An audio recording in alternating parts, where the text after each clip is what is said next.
Bonjour à tout le monde et merci d'être venus aussi nombreux. Je dois dire que je ne suis pas facilement impressionnable, mais aujourd'hui je suis impressionné par vous, par votre mobilisation. J'ai essayé de compter et j'en étais à 45 et je ne suis pas sûr d'avoir tout compté. Donc vraiment merci pour cette grande mobilisation. Ça prouve que vous êtes engagés dans ce que vous faites. Comme l'a dit Maître Bamba Cissé, pourquoi ce point de presse? Pourquoi nous avons mis quelque temps avant de tenir ce point de presse? Parce que beaucoup de Sénégalais se posent la question. Beaucoup nous demandaient où sont les avocats de M. Sonko? On n'a entendu que les autres. Oui, parce que d'abord, il fallait demander et obtenir l'autorisation de notre bâtonnier. Nous avons tenu à cela parce que c'est une obligation pour les avocats. Donc c'est maintenant que le bâtonnier nous a donné son autorisation pour tenir ce point de presse. Et deuxièmement, pourquoi tenir ce point de presse? C'est pour rétablir l'équilibre entre les parties. Et dire à l'opinion nationale comme internationale ce qui s'est réellement passé dans cette affaire Mame Mbaye Niang. Ce qui s'est passé avant le procès, ce qui s'est passé le jour du procès, ce qui s'est passé après le procès. Ce qui s'est passé avant le procès, c'est des actes qui ont été posés par l'État du Sénégal. On peut dire que notre client a été au monde, je dis bien, le prévenu qui a été cité dans une affaire, simple affaire de diffamation. Il a été le prévenu dont le domicile a été bancarisé pendant tout le procès. Lui et sa famille ont été séquestrés et mis en résidence forcée, illégalement, et interdit même lui d'aller à la mosquée, ses enfants d'aller à l'école, sa femme d'aller au travail. Il a été brutalisé et gazé, lui, et aussi ses avocats, dont Maître Ciré Clédor Ly. Et notre confrère Ousseynou Fall a été suspendu la veille du procès. Et comme vous l'avez su, notre confrère Juan Branco a été refoulé également du Sénégal. Tout cela avant le procès. Alors, pendant le procès, lorsque le tribunal a décidé de retenir l'affaire, il a eu d'abord à constater l'absence du prévenu, l'absence de M. Sonko. Quand il l'a constaté, les avocats ont demandé à expliquer pourquoi M. Sonko n'était pas à l'audience, avec des documents justificatifs. Parce que c'est comme ça. Un prévenu qui ne comparaît pas, le tribunal le constate, il faut bien, s'il a des avocats, que ces avocats expliquent les motifs de cette absence. Et c'est ce qu'on a voulu faire. Maître Ciré Clédor Ly est venu avec 3 certificats médicaux. 3. Et le président a refusé de prendre les certificats médicaux. Donc, le président a refusé de connaître les motifs de l'absence qui devaient lui être expliqués par les avocats. Et quand il a refusé de prendre les certificats médicaux, nous avons demandé qu'on mentionne cela. Et il a refusé également.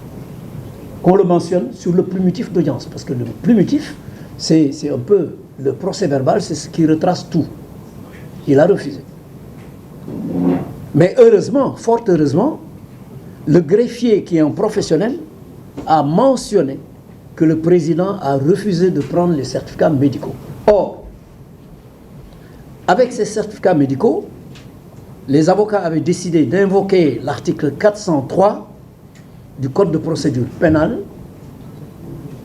notamment notre confrère Makodou Ndiaye, Makodou Ndour, qui était chargé de ça, invoquait l'article 403 qui dit que lorsqu'un prévenu n'est pas présent à l'audience, pour des raisons de santé,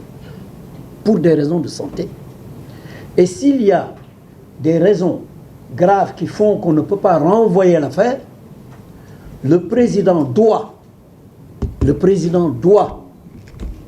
désigner un juge pour aller trouver le malade là où il est, qu'il soit à l'hôpital ou chez lui, ou si c'est un détenu à la prison. Il doit aller le trouver là-bas et l'interroger avec son greffier, l'interroger. Et ce PV d'interrogatoire est versé au dossier. Et l'article 403 dit application de l'article 398 alinéa 1 et 2. Ça veut dire quoi? Ça veut dire que même en l'absence du prévenu qui est malade, ces avocats doivent être entendus. Ces avocats doivent être entendus. Et c'est ce qu'on a refusé. Donc c'est délibérément que le tribunal a refusé que les avocats expliquent les motifs de l'absence et invoquent l'article 403 pour demander à ce que M. Sonko soit jugé en son absence. Qu'il soit interrogé chez lui, qu'il soit jugé en son absence et que les avocats prennent parole. Parce que quand il fait défaut, les avocats ne prennent pas la parole. Mais dans le cas d'espèce, l'article 403 qui renvoie à l'article 398 alinéa 1 et 2 dit bien qu'il est jugé en son absence et que ses avocats prennent la parole. Donc ça, on nous a empêché cela. Et comme j'ai dit, heureusement que ça a été mentionné. Deuxièmement, les témoins que nous avions cités, M. Birahim Seck, M. Clédor Sène, qui était venu avec un dossier explosif, n'ont pas été entendus par le tribunal. Alors que le tribunal a accepté de prendre leur citation. Donc, ils savaient qu'ils étaient cités. C'est dans le dossier. Donc, le tribunal a également refusé, n'a pas entendu ces témoins. Alors qu'ils avaient été régulièrement cités. Le tribunal n'a pas visionné les vidéos qui étaient versées au dossier depuis la police. Et ces vidéos, tout le monde sait ce qu'il y a dans ces vidéos. C'est le ministre des Finances, c'est M. Mamba Niang lui-même, c'est d'autres et d'autres qui avaient dit que le rapport existait et qu'il y avait des fuites, etc., etc. Donc tout cela, le tribunal l'avait refusé. Et il est certain, parce que le tribunal, quelque part, a rendu service à M. Mamba Niang et au procureur. Je vais l'expliquer. Parce que si les avocats de M. Sonko avaient été entendus, je pense qu'il n'y aurait pas eu de procès, parce que leur citation serait annulée. Tout simplement. Leur procédure serait annulée. On n'irait pas au fond, il n'y aurait pas eu de condamnation ou de déclaration de culpabilité. Rien du tout. Le procès s'arrêterait. Et ça, je crois que M. Juan Branco lui-même en a parlé dans ses interviews en disant qu'il avait conclu pour montrer que la procédure était nulle et de nullité totale. Alors, pendant le procès, la partie civile a demandé 29 milliards, vous l'avez entendu, dommages et intérêts, sans expliquer un quelconque préjudice, si ce n'est un préjudice moral. Et généralement, les gens qui veulent demander des dommages et intérêts pour leur honneur bafoué demandent le franc symbolique, parce qu'ils estiment que leur honneur n'a pas de prix. M. Niang, lui, il demande 29 milliards, c'est-à-dire le chiffre qui était indiqué dans le... Alors, ce qui est plus intéressant et plus grave encore, c'est le réquisitoire du procureur. Le procureur, pour asseoir ses accusations. Si vous voyez le plumitif d'audience à la page 7 et 8, le procureur dit que Ousmane Sonko a accusé Mamba Niang d'avoir détourné 29 milliards. M. Sonko n'a jamais accusé Mamba Niang d'avoir détourné 29 milliards. Et pourtant, c'est ce que le procureur a dit pour asseoir sa demande pour la diffamation. Et il demande 2 ans, dont 1 an ferme.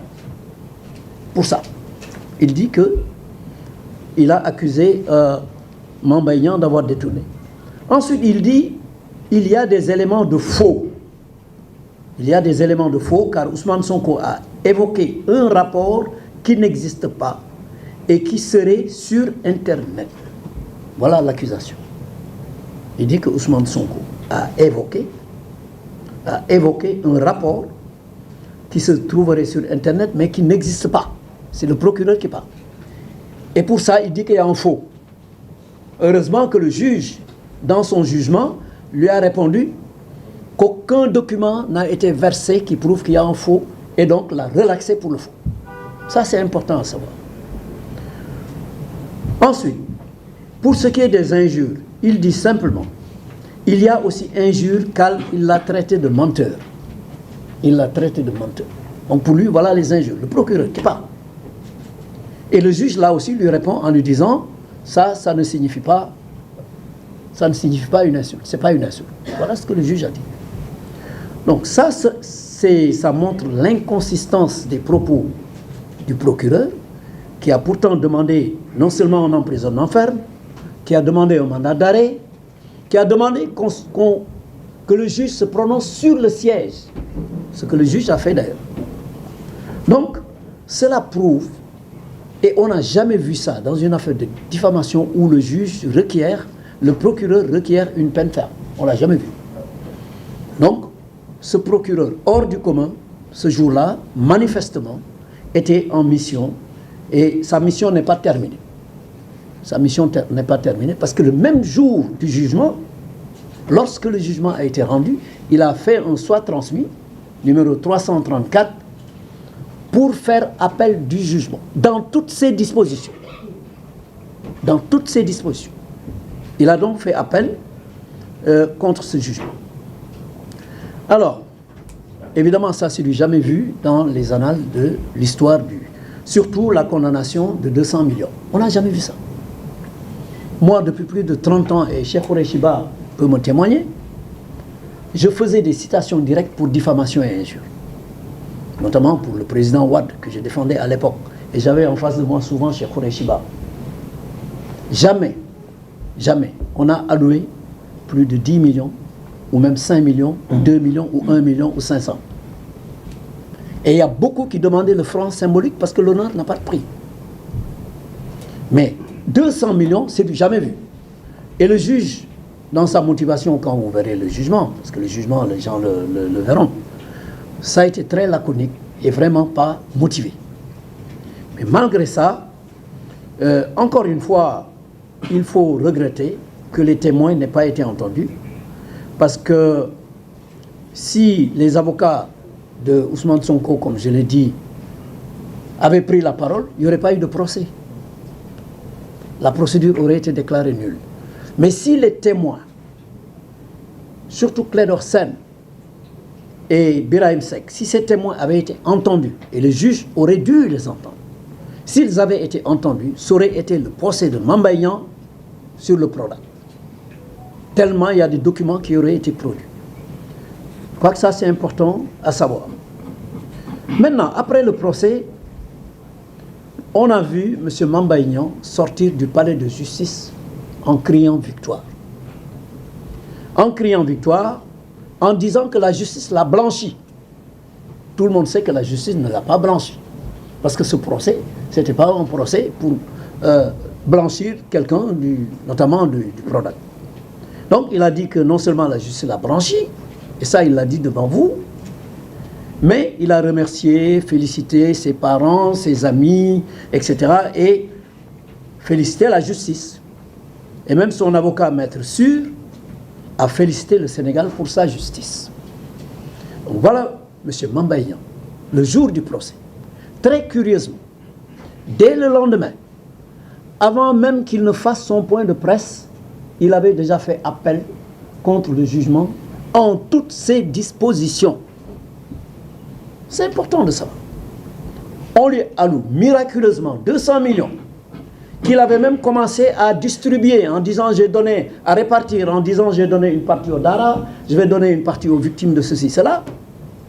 C'est ce monsieur-là qui félicitait la justice, qui brandissait sa victoire, qui a fait appel dès le lendemain avant sa conférence de presse pour faire appel contre toutes les dispositions, même celles qui lui allouent les dossiers. Et il a déclaré, je crois que tout le monde l'a entendu, que ce n'est pas fini. Les problèmes d'inéligibilité de Ousmane Sonko, ce n'était pas encore réglé. Voilà donc ce monsieur. Donc la question qu'on peut se poser, c'est qu'est-ce qu'il veut? Que veut donc ce monsieur? Ce qu'il veut, c'est clair, il l'a dit. Ce qui l'intéresse, c'est l'inéligibilité de Ousmane Sonko. Il l'a dit qu'il y a un deuxième round, pour cela. Je vais conclure, parce que la précipitation du procureur prouve simplement qu'il obéit à des ordres.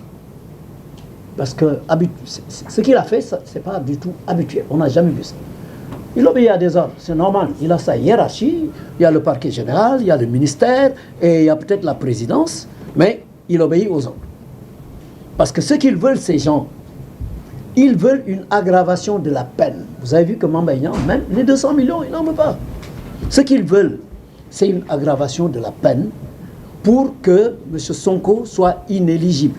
Voilà l'objectif, voilà le but. Et tout le monde sait que s'ils obtiennent cela, ça mettra le pays à feu et à sang. Parce que personne ne l'acceptera. Je voudrais m'en arrêter là et laisser la parole aux autres. Je vous remercie. Merci, doyen.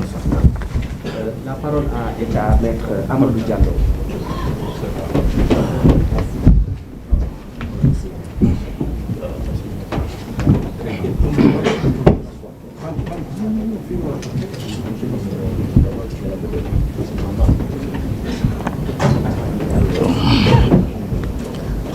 Voilà.